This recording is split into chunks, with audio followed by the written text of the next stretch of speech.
દરેક જિલ્લાને ગમરોડી નાખ્યું છે। ક્યાંક એવો વિસ્તાર પણ છે કે જ્યાં વધુ વરસાદ પડ્યો છે, લોકોનું જનજીવન અસ્તવ્યસ્ત થયું છે। એને જ લઈને મુખ્યમંત્રીની અધ્યક્ષતામાં ગાંધીનગર ખાતે સમીક્ષા બેઠક મળી છે, જેમાં તમામ આ વરસાદી પરિસ્થિતિનો તાગ મેળવવામાં આવશે।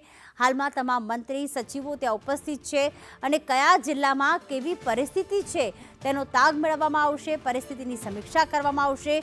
જરૂર પડશે તો એનડીઆરએફ, એસડીઆરએફ તો તૈનાત કરવામાં આવી છે, પણ આર્મીની મદદ પણ લેવામાં આવી છે। એવી પણ માહિતી મળી રહી છે કે ગુજરાતમાં 6 સ્થળ એવા છે કે જ્યાં 6 આર્મીની જે કોલમ છે તે હાલમાં તૈનાત રાખવામાં આવશે, કારણ કે હજી પણ ગુજરાત માટે 48 કલાક ભારે છે। હજી પણ રેડ એલર્ટ છે અનેક જિલ્લાઓમાં, અને એના જ કારણે રાજ્ય સરકાર સતર્ક છે। સાથે દરેક જિલ્લાઓમાં પ્રભારી સચિવને પહોંચવા માટે પણ સૂચના।